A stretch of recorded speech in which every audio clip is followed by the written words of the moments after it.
Hey everybody! Today Rahdo runs through his top 10 favorite games that were published before the year 2009, which may sound like kind of an odd, arbitrary list, an arbitrary cutoff date, but 2009 is a very, very special year for me and my wife Jen because that was the year that we discovered the wide world of modern designer board games and fell in love and became effectively addicted. And it's what ultimately led me to where I am right now, making this video talking to you. I mean, board games changed my life. 2009, a big, big turning point. And so, I guess not surprisingly, the vast majority of the games I owned back there have come out since 2009, which was a phenomenal year. And in fact, I've already done my top 10 games of 2009, 2010, 2011, 2012, 2013, and 2014, and 2015. You can go see all the run-throughs I've done for that. So, hey, I should really talk about the games that came prior to all of this stuff because there are a lot of really awesome ones. I mean, the farther back in time you go, the pickings get slimmer and slimmer and slimmer because 2009 and 2008 were really kind of big turning points in terms of modern board game explosion. So I've got 10 I'm going to talk about, and let's see, they go all the way back to the ripe old age of 2004. That's as old as I'm going to get here.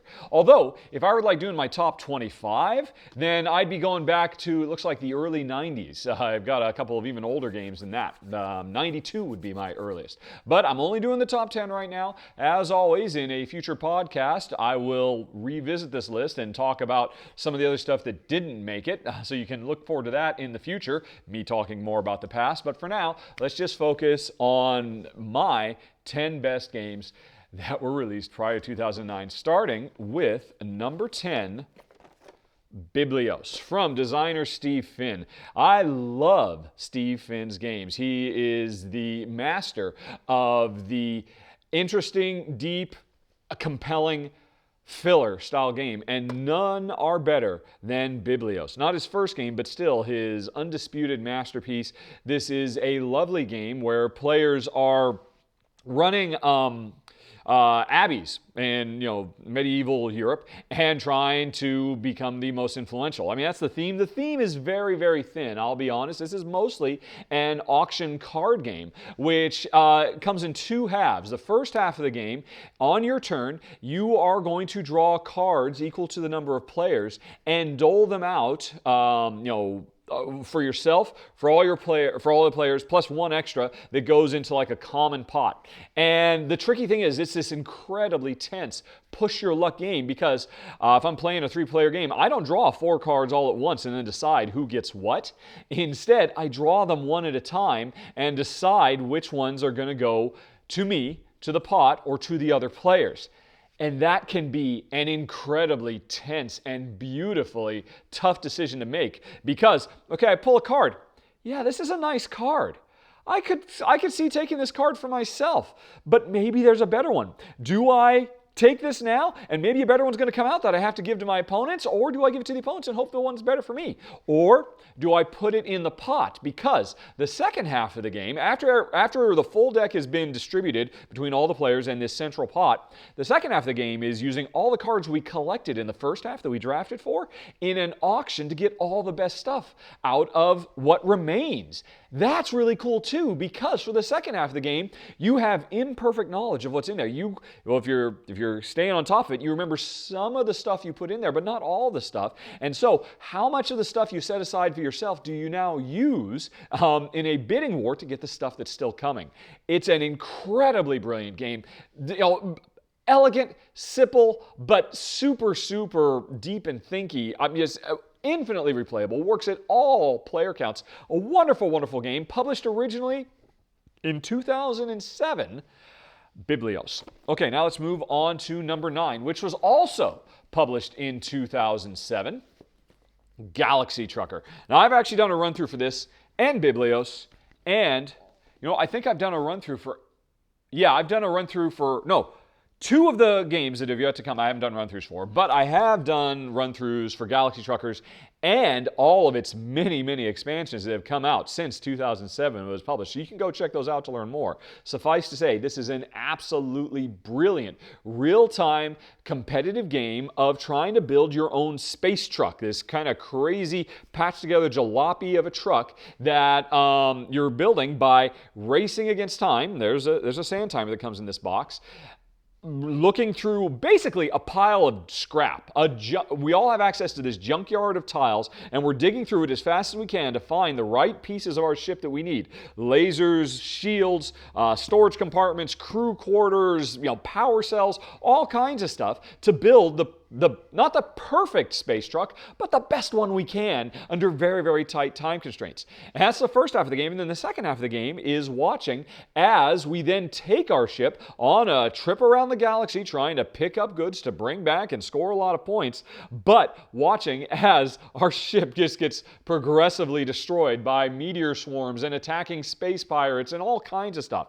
It's an incredibly clever game, a lot of fun. One of the best real-time games out there, even though in real-time is kind of an exploding genre or I guess mechanism for games these days. There's so many of them, but Galaxy Trucker is one of the first and still one of the best.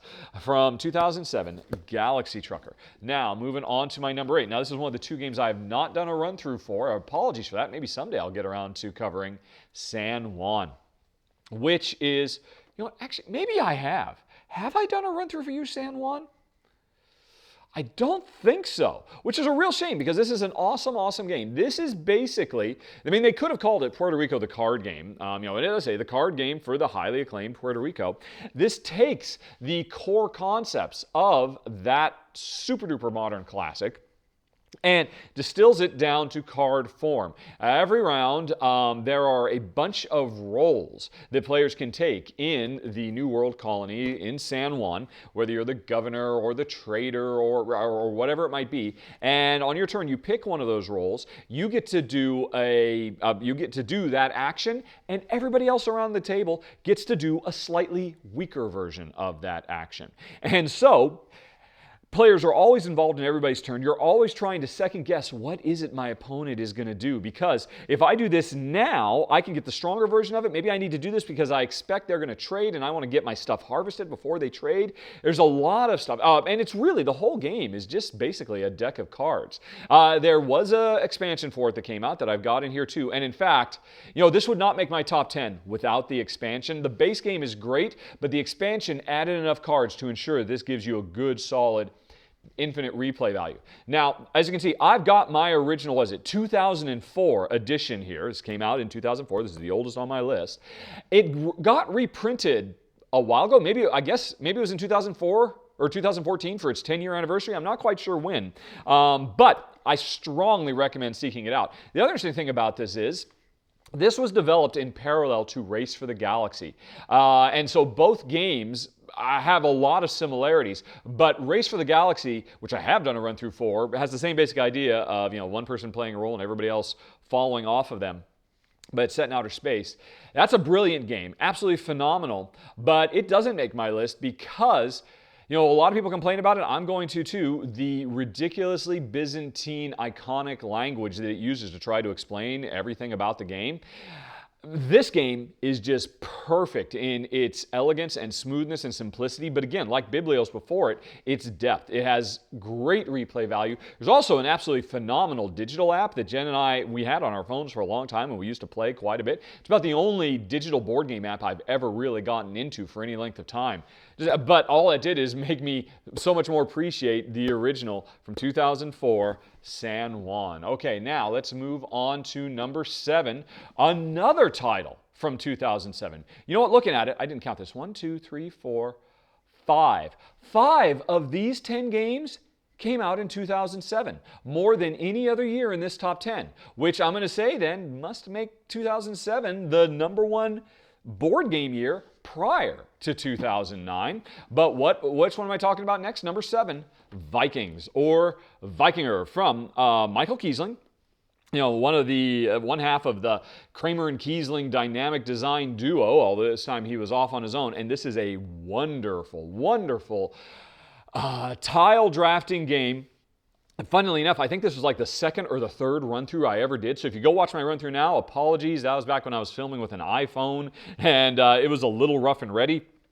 And still, hopefully, it gives a pretty good idea of what the game plays like, and it plays phenomenally. You'd think, oh, this is going to be a lot of, it's Vikings. There's going to be lots of attacking and raiding and looting and all that stuff, but it's not. This is actually kind of a civilization building game because you're drafting tiles to build up all these different islands that you can then assign you've got these little Viking meeples on to score points in a lot of different ways. And every once in a while, other Viking clans will come and attack your island. So the Vikings are there. There's some looting and pillaging, but you're on the defensive, not on the offensive. So there's a nice puzzly element to building up these chains of islands you're doing, but that's not what makes this game really special. What makes it special is the draft itself, because this game comes with this really nice rotating spindle that all the the cost of the tiles is determined by, and it's constantly in motion. It's really, really clever.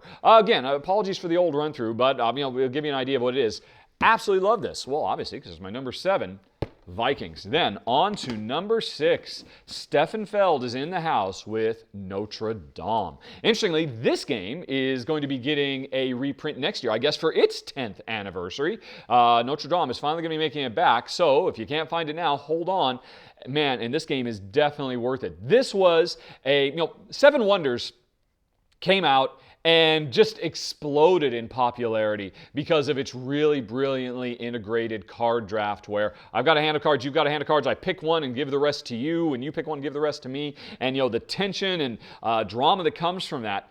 Notre Dame is doing that years before Seven Wonders, and in a lot of ways does it better because of not only is there this really compelling card draft, but there's this interesting board aspect where the cards you're drafting for can let you do lots of different things. It can make you good at traveling all around Notre Dame or Paris, contributing to the building of Notre Dame, fighting off plague, which will make you lose a lot of points. There is a lot to think about. And again, with the expansion, which is kind of hard to find, but I expect when the 10-year anniversary gets reprint, happens next year, I'm sure they'll work that expansion into the base game. So you'll be able to get the whole thing. Man, again, without the expansion, I don't think this would have made the top 10. It's great, but it didn't quite have enough in the original game to warrant repeat plays. You'd kind of play itself out, but with the expansion, there's so much variety, so much variability in this wonderful, wonderful Stefan Feld game. That's why it is at number 6, Notre Dame. 2007 represents. Now, let's move on to number 5. And a different year. We'll get away from 2007 for a little bit. Let's go to 2005 with the release of Glory to Rome. Although this is not the original 2005 edition. This is the newer black box edition that is all but impossible to get now. I mean, Jen, I absolutely love it. But of course, the original is all impossible to get. I apologize for even putting this on the list because Glory to Rome is going to be just about the hardest game you can get your hands on that I'm going to talk about today. Oh, by far the hardest. And apparently it's stuck in limbo, and all signs point to it never getting reprinted, which is really heartbreaking because this is an absolutely phenomenal game. Multi-use cards are all the rage. It's something everybody loves. Oh, I've got a handful of cards. I could use these cards for all different kinds of things. How do I make use of these? None of them do it better than Glory to Rome. There is so much depth, so much replayability. It's mind-boggling how deep and rich this game is. Now, this game can be a little bit on the mean side because one of the things you can do is a Legionnaire action in this game, which is kind of like an aggressive go fish, snagging cards from other people. But that's a fairly minor part of the game, particularly in a 2-player game. It becomes even less impactful, which is why, Jen, I can largely not really worry too much about that and just enjoy it for what it is. You want to know more about it, we're helping rebuild Rome after the Great Fire. We got a handful of cards. There's a million different things we can do. And the trick of this is all the cards you've got, once you get them built, they all have crazy powers, big, huge, over-the-top powers. This is the game that is overflowing with cards that are so powerful they're practically broken. And some people say, yeah, the cards are too broken, it's unfair. But that's the thing. All the cards are broken. All of them are unfair. So every time you play, it's going to be a crazy, hey, looks like the Beagles are rambunctiousing. You might hear them a little bit in the background.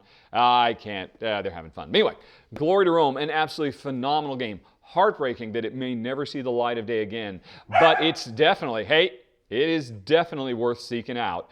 And if you can't find it, what was the newer one that came out from the same designer, Carl Chuduk, set in the Buddhist monastery? Motainai. Motainai is kind of a revisit of some of the ideas here, and it's pretty good. If you can't get Glory to Rome, Motainai is not bad, but nothing compares to number 5 from 2005, coincidentally, Glory to Rome. Now, moving on to number 4. Oh, this is a big, heavy box. 2004 brings us another game from 2005, Railways of the World. Although, actually, I don't know, it might be older because this is actually a remake of Railroad Tycoon or Railway Tycoon, something like that. That might be even older. I should have looked that up. But anyway, this is early 2000s, the first half of 2000. It's gone through a few different reprints. It's an absolutely brilliant rail network building game. It's got a whole bunch of expansions. It's kind of a simplification of an earlier series of game called Steam and Age of Steam.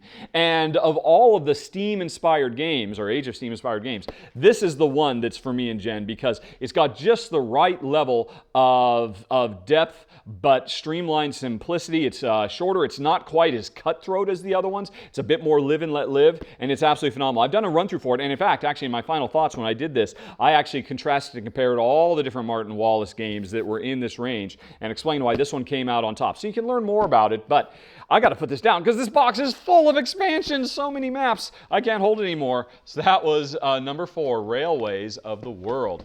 Now, on to number 3. We're getting close to the end, folks.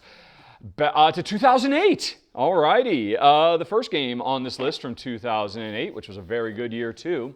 Not the last game, but the first game from 2008, Dominion. Oh yeah. Such a brilliant game, and it created an entirely new genre of game, the deck builder, that is nowadays one of the most common, popular styles of game on the market. Here's where it started, and for my money, nobody's eclipsed it yet. I mean, even though there are so many new and interesting takes on deck building that are coming out all the time, but Dominion is still the high watermark, in large part because it's not just this one box. This is actually Dominion Adventures, one of the more recent expansions. There is so much content for this game. This game has gotten so many expansions now. What is it? Like, it's over 10. And I've got all of them. And so the game just continues to give. In this game, we are, prince or princesses or dukes or duchesses, I think, basically trying to oversee our kingdom by deck building. Some people say it's not very thematic. Jen and I, we've always felt it was very thematic. We feel like, we're living the life of royalty as we build up our dominion and use all these cards that we throw into our deck to make more and more money so we can get more and more land and race to the end. Wonderful game.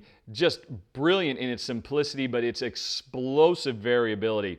Brilliant, brilliant design. Very important. One of the most influential board games of all time, really, or certainly in the modern era. My number 3 from 2008, Dominion. Now, on to number 2. And we're not done with 2007 yet, folks. Back for our 5th title in 2007, the number 2 on my list, Agricola.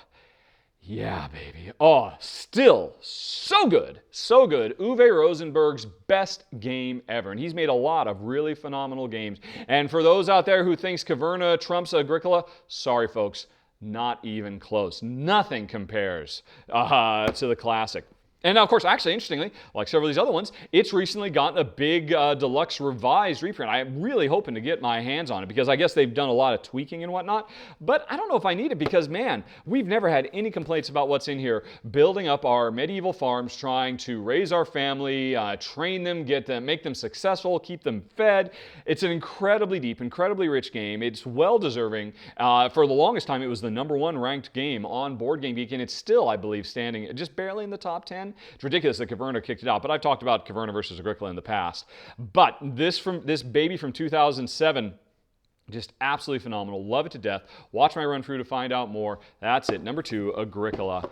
And then finally, got to reach very far for the number 1, back to 2008. And longtime fans of the show, I don't think you're going to be surprised at all. What is my number 1 game that was published before the year 2009, the year that I was first introduced and brought into the world of board games? Well, the number 1 on my list would have to be the game that brought me in, 2008's Pandemic. Now, okay, This is Pandemic Legacy. This just came out last year, I know. But for me, I mean, this basically replaced my original Pandemic. I just basically used my Pandemic Legacy board, and it works with all the expansions. It's, this is basically Pandemic to me. All the Pandemic expansions fit in this box. It's absolutely awesome. So I'm not talking about Pandemic Legacy today, which to me, Pandemic Legacy is basically just an expansion to Pandemic. It was a standalone expansion, the way Ticket to Ride sometimes does standalone expansions. But Pandemic, the gameplay formula, is still the best of the best. There has been so much that has been added to this over the years. I mean, there's 3 different big box expansions now, 2 standalone spin-off games, and then the absolutely amazing Pandemic Legacy, which has to this day still provided me the greatest gaming experience in any medium I've ever had. It all goes back to the original, came out in 2008, amazing, where you are a bunch of scientists and heroic peoples traveling all over the world trying to fight the spread of a pandemic, working cooperatively. This is the game that there were cooperative games before Pandemic, but this is the one that made cooperative cool, that really put it on the map and made cooperative such a big, important force to be reckoned with in the board game industry now. And cooperative games are what bring in so many Care Bear couples like me and Jen. Pandemic brought us in. I'm so glad. It was a weird little quirky twist of fate that made me discover Pandemic in 2009, and I'm so glad it did. And to this day, published in 2008, my #1 game published before 2009. Pandemic. That's it, folks. There's a quick 10 for you. And like I said, I'm looking at my list. I've got another 15. And again, they go all the way back to 1992. Can you guess which one that is? Although, gosh, what did I say? Look for the rest.